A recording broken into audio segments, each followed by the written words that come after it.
Welcome back, everybody, to another episode of From the Trenches, where myself and my colleague James Boyle lift back the curtain, bring you behind the scenes at Plan First Wealth as we work with our clients and we build this business, serving British expatriates living across America, helping them make the most of their opportunity. Absolutely.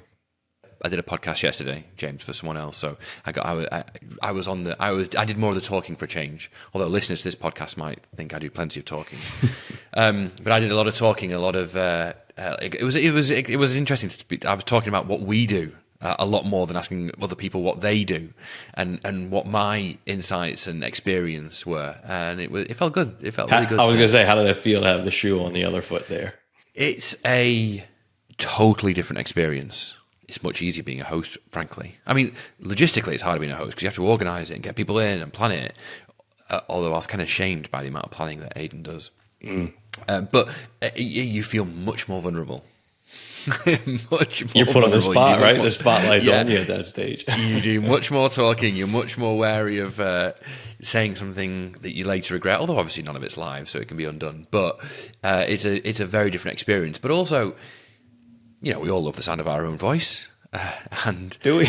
And it was nice. It was nice to get to talk about what we do, why we do it, who we do it for, and why we think that's so important, and why we've designed what we've designed for Brits in America, and how we think that helps them make the most of the opportunity, and taking advantage of the opportunities, avoiding the landmines year after year for decades. You know, all the good stuff you hear me whittle on about. Ad infinitum, but it felt good to be out there talking about that, flying the flag, as it were. There's always valuable perspective, right? When we're almost teaching what we do to an audience that has a different lens, right? Is coming at it from a different approach. So I'm sure, hopefully, the listeners get some value out of hearing. This podcast goes out mainly to people in the UK, and it was interesting because as a result of our podcast, we are getting, historically, people have reached out to us who have been here for 5, 10, 15, 20 years, and that will always remain our main source, I believe, of business clients. But because of the podcast, we're having more and more people reach out to us who are on the cusp of leaving, and that's fantastic because half of the issues we go on and on and on about can be preempted when people do pre-planning. So I'm actually quite excited because if this podcast has a mainly UK audience, maybe that will serve to boost that. And I'd always rather, look, if there are issues in someone's affairs, it's always better that we discover them and help a client come in to compliance proactively rather than the IRS later finding out, and then the good options are off the table. But if we can avoid all of those issues by getting someone before they even get here, awesome, right? It's exciting to be active now in that space too, because I think for so long, it was almost impossible to find this information, or at least really, really difficult. And part of our remit with this show is to try to get the information out there. And to your point, as early as possible, right? Ideally, before the move is even completed. Yeah. Right. So we are committed to keeping this episode under 30 minutes, folks. So I'm going to move swiftly on. We are going to spend today talking about what I spent a lot of yesterday talking about, which is tax. And we are going to start by positioning this conversation in light of what I'm sure everyone or most people are aware has happened in the UK recently, which is the Deputy Prime Minister, Angela Rayner, was forced to step down from her job, from her role in the government, and is quite possibly, quite likely, according to one commentator, facing tax penalties as a result of a tax problem. And we think there are some really, really insightful, valuable lessons here because there are massive parallels with what we do on a day-to-day basis and the conversations we have with our prospects and clients. Enormous analogies here. Can I just say, as the itinerant American in the room, it's somewhat of a breath of fresh air to hear penalties levied by HMRC as opposed to the IRS. You know, the IRS gets a lot of the attention, but the shoe's on the other foot this time. So yeah, I agree. And not £100 for a late tax return. Which whenever I see people losing their mind about that on LinkedIn in the UK, I'm like, guys, you don't know you're born. Yeah. You don't know you're born. But anyway, shall I give a bit of a background for those who don't know on what's happened? So Angela Rayner, Deputy Prime Minister, she bought a property in Brighton and Hove, or Hove, and it was an £800,000 property, and she paid stamp duty, which is a tax you pay on the purchase of a property, and it's quite substantial. She paid stamp duty as if that was her one and only property. Okay, and in the UK, I think, and if I'm wrong on any of this stuff, it's because I've been out of the UK for 10 years plus, but I think in the UK now, they have significantly higher levels of stamp duty for second and third homes, etc., because they want more people to own their one home rather than just people hoarding homes. So it's substantially more for your second home. So naturally she didn't want to pay this, and really it was her only home. Now there is obviously a complicating factor here in that she has a special needs child, I believe. I think there's some sort of accident in a hospital. There was some compensation. A trust was set up for this kid. A trust with, I think, compensation went into it or something like this. As part of a divorce, she sold a share of her old family home into this trust where her child still lives, right? So she no longer owns a share of this home, but it's in trust for her child who's under 18. A minor. Now, it turns out through a lot of nuance that essentially, because the child's a minor, she's counted as owning that share. Therefore, even though it really wasn't a second home, effectively it's counted as a second home, this Hove purchase, and she should have paid the higher rate of stamp duty. And we're talking 40 grand. So not nothing, not like crazy money, but not nothing. It's a 40 grand delta. She's short sterling. And that's the situation. But the problem is, and this is why we think this is so relevant for what we do, she had a conveyancing solicitor, their solicitor who helped you purchase and sell a property, and she had a trust attorney who helped to administer the trust. Both of these parties said, we believe you only owe the lower stamp duty. However, we are not tax advisors. One of them suggested she speak to a tax advisor. The other one outright recommended she speak to a tax advisor. Mm-hmm. And she didn't. And as a result of this, it looks like, according to this commentator, it looks like that will count as careless. That she can't have relied on the professional advice of professionals who said, this is not my remit. You can't rely on my advice. I recommend you speak to someone whose remit it is. And she disregarded that. Therefore, it's not reasonable for her to have assumed she was eligible to pay the lower rate. Therefore, she was careless, and that has cost her job. That's done. That has cost her job. But it may also result in her not being able to rely on what in the US here we would call reasonable cause. I had reasonable cause to believe this. This tax commentator believes it will reach the standard of careless, and she will suffer penalties. I know you get a shiver up your spine when you hear this, right? Because it is so similar to so many situations we see day in and day out. I mean, it is almost precisely the world we're working in, right? We're not trust advisors, right? We're not working in property, but so similar to the conversations we have with people week in, week out. We are cross-border advisors. We recommend and as a result of that, we have a heightened sense of the risks that cross-border people face because IRS rules are idiosyncratic and the penalties are harsh, punitive, to say the least. And they're confusing, and there's lots of grey areas. And we, on a almost daily basis, we encounter people who are either taking no advice or are taking inadequate advice. Mm-hmm. And I am regularly convinced that, knowing the situations we know them, a lot of these, if clients are ever challenged with problems, knowing what I know, I don't know if they could rely on. I don't know if they'd meet the criteria for reasonable cause, because either they're not taking advice, or the advice they're taking is inadequate, and arguably they should know it's inadequate. Like. Cross-border stuff is complicated, and if you're relying on advice from someone who has no cross-border experience or knowledge, then do you meet the criteria for for reasonable cause. I don't know, but certainly not in all cases. One of the myths we work to dispel, there's sometimes we get the sense that there's this underlying belief that as long as it wasn't outright malicious, right? Won't get into the politics of it. I don't expect this to be a sort of malicious avoidance of tax owed, right? There's a lot of nuance here and complexity. But sometimes there's this belief that will protect you, right? That, well, I wasn't trying to do anything wrong. This is a perfect example of something that, because the correct advice wasn't taken, and that includes two, as you said, one outright recommendation and one, disclaimer, almost saying, look, this is our opinion, but you need to take tax advice on this question. That advice was ignored, frankly, and the repercussions are very serious. I think that is such an important distinction to make.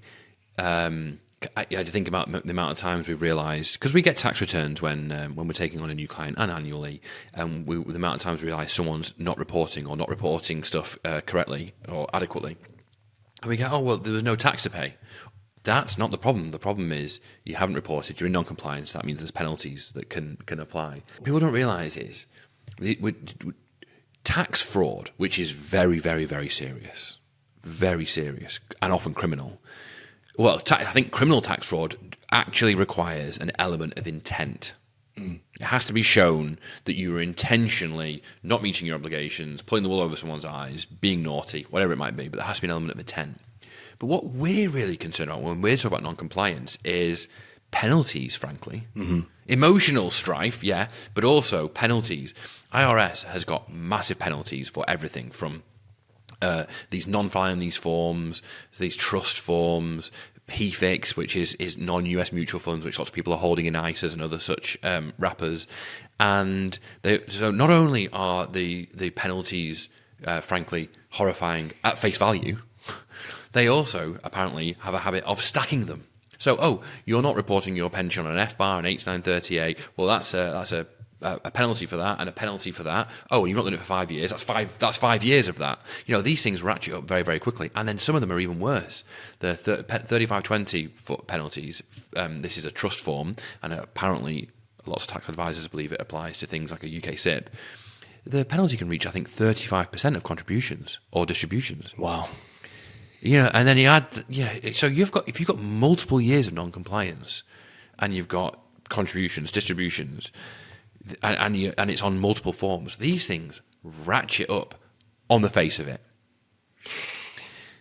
And if you're having that conversation with the IRS at that stage, your options are very limited, right? And that's part of why we ring this bell of being proactive rather than reactive, because you do not, certainly for our clients who tend to be within shouting distance of retirement or stepping away from full-time employment, you do not want to be heading into retirement with something like this hanging over your head, knowing that if you get caught out by it, there's not much that can be done, right? It's much better, and I know we say this all the time, but get on top of it if it's something that you think applies to you, because you certainly don't want to be in Angela's position, right, where you're suffering the consequences and more to come, right? We don't know what the ultimate outcome will be, but you need to get the right advice in place, particularly if multiple advisors are telling you, hey, we think you should take this specific type of advice in this situation. Right. So I just want to bring this to light. James and I deal with this on a weekly basis. Honestly, we see something every single week. I'm going to give you two examples. I'm going to keep it very vague to protect the innocent. We've had a couple of clients recently forward us information from their tax advisor. I'm going to keep it very vague, but one in particular to do with a UK pension, a SIP, contained the tax advisor's position, a non-cross-border tax advisor's position on three things. Two of them, as far as we're aware, were just completely wrong. Mm-hmm. A complete lack of understanding of the filing requirements, a complete lack of understanding how the UK-US double taxation treaty works. And if a client, so if a client then acts on that basis, and then the IRS later come knocking and say, there's a problem here, there's non-compliance, there's all these penalties, that client would say, understandably, hey, listen, I used a tax advisor, and they said this was okay. Does that meet the standard of reasonable cause when one of the IRS's main requirements was that tax advisor fit for your circumstances? I don't know. Maybe if their practice has loads of other cross-border clients, maybe you could argue that. Maybe if they're a local who you're the only one, I don't think you could. But what if someone else has told you, or that's incorrect? Does that then make it? It's such a. I'm running out of words here. Well, it's not to impugn these U.S. advisors, right? These CPAs, these EAs. Everyone can hear my accent. I'm American. I came up on the U.S. financial planning side. But if I was in a position where someone approached me with questions on foreign accounts or PFIX back in a past life, I would not be in a position to advise them on that, right? And it's surprisingly. You know what you do though, James? No, I hope you wouldn't do this. I know you wouldn't do this now, knowing you now and what you've learned at this firm. But what you do is you'd be like, oh, that looks like a regular S&P 500 tracker. Oh, it's a foreign. So what? Yep. Because look, we're talking about US tax advisors here, but I've seen the same problem in the UK with UK advisors continuing to advise US persons because they just think no one has any inkling unless you really get into this. No one thinks, oh, it's as crazy and wild as it actually is. Yep. So you just think, oh, it's a completely benign fund. I'll just carry on using it. What's the problem? Oh, well, lots of problems, actually. And so I've got some sympathy, but it's still super dangerous. It's still super, super dangerous. Although I've got less sympathy when the other one that we saw, James, where we had a client reach out to their tax advisor and ask a load of questions about UK SIP, and their response was something like, sounds like you'd only owe taxes in the UK, which was like breathtakingly glib and completely wrong. Yeah. Yeah. It's both incorrect. You'd rather someone say, I honestly don't know. Yep. Just flat out, I don't know the answer to this question. I don't have any experience here. Because to so dismissively take an breathtakingly incorrect position is really dangerous, because if that person is a trusted advisor, as they very often are, right? Maybe they're helping with a U.S. returns or have been working with someone on their U.S. assets for years. That person may feel confident in the advice they provide. And unfortunately, because they've taken this position in an area they're not familiar with or well-versed in or experienced in, it can lead to some pretty damning consequences. It's not a good position to be in as a tax filer, because to your point, if the IRS comes knocking, or if there's repercussions, I don't know if that stands as a defense. Someone who a U.S. tax advisor who has no international experience and kind of in an offhanded said something incorrect. Do you know what? After yesterday, I'm going to fly our flag a little bit. So we think this is critically important. There's two parts to tax, especially for expats, cross-border people. There's compliance and there's planning. There's compliance to avoid financial landmines, penalties, past tax, interest, and there's planning to take advantage of opportunities to reduce your lifetime tax bill. That is a critical piece of the jigsaw. And the compliance element is especially important for expats because there's way more landmines and they're blooming expensive to fix. And this is before we even get into the emotional turmoil of being caught up in all this, the emotional cost. We've always requested tax returns and done our own review, but we've recently upped our game in this, in that we'll now request tax returns. We have a system, we put them through to review them. We'll review them for compliance, but we'll also meet with clients' tax advisors with a view to reviewing all this stuff, making sure that someone's in compliance if they're not, getting them into compliance, and also then conducting annual planning with the tax advisor hand in glove to try and make sure that we then take advantage of all opportunities going forward. It's win-win. And I will just say, in our experience, 9 times out of 10, maybe even more, when someone comes to us and they have a previous life in a different country and they had accounts and assets, whatever it might be there's usually something lurking. Yep.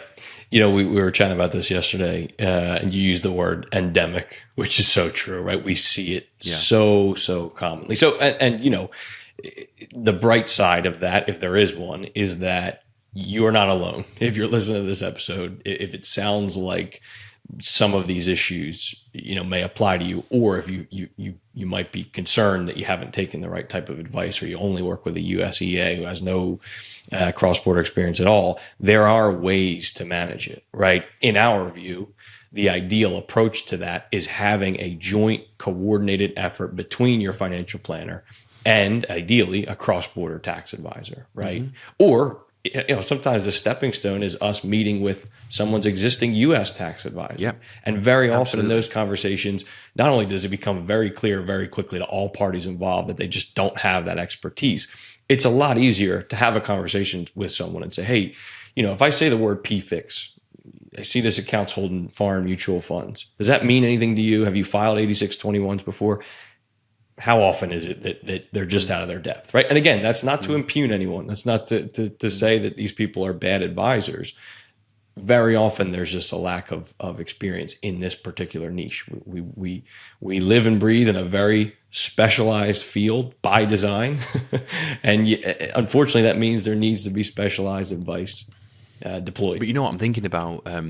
I'm thinking about someone who's sat there thinking, yeah, but I don't really have any accounts anymore or assets. I'm fully US based. And it's got me thinking about the podcast and blog we did recently about inheritances.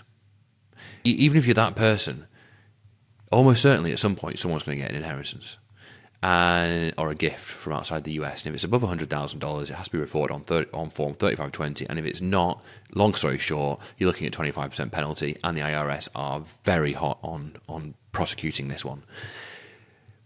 There's a case going through the courts right now. 25% is substantial. And so that's a one-off. You might have had no offshore issues for 10 years, but that happens in year 10, and you've no idea, tax advisors have no idea, and then you've got this problem. Yep. So even anyone with a non-US past, I truly believe that the winning formula is a cross-border financial planner, cross-border a cross-border tax advisor, and when it's needed, a cross-border estate planning attorney. You have that in place, and they're doing the job properly. Look, the landmines dodged, the opportunities truly taken should, I fundamentally believe, be multiples of any fee paid. Pay for itself in spades. And this is before you even get into any emotional benefits from not having to go through an ordeal, or even if it's a voluntary ordeal if you go into compliance. I think it should pay itself in spades. And I think there's nowhere it's more important than here, or Americans abroad, because they face the same problems. I really think that is the way to avoid these problems we're talking about. Yep, absolutely. There's value there, right? Even though sometimes these specialist advisors, tax advisors, cross-border tax advisors, there's a cost to that, right? Which is sometimes a discussion point with people we meet with. But the value of not having to deal with not only the psychological ordeal, right? Imagine getting audited a year or two into your retirement. You don't have earnings. There's not much leverage you have there other than to suffer through it. To the extent you can, being proactive again, it just pays off in spades. Right, folks. Thanks for sitting us through that. I know that was a lot of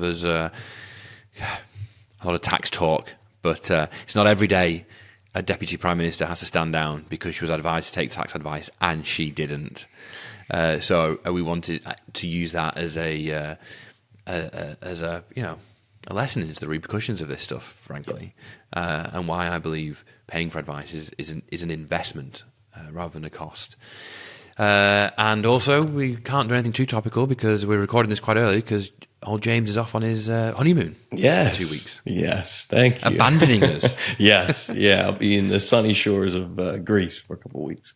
I'll be thinking about tax a lot too. So don't think I'm sleeping on it.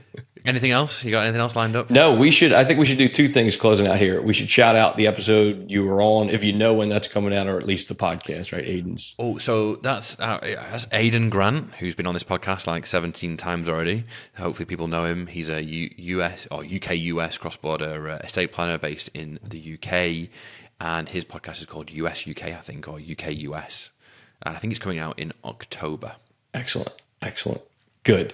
And the usual call, email us, right? Send us a message if you have questions. If any of this touches base, we always want to make this as relevant as we can for our audience. And follow us wherever you find your podcasts, right? We appreciate getting this information out there. And to the extent we can, we want to make it dynamic and make sure we're listening. Thank you. Cheers, everyone. Bye-bye. Have a good honeymoon, James. Thank you. Will do.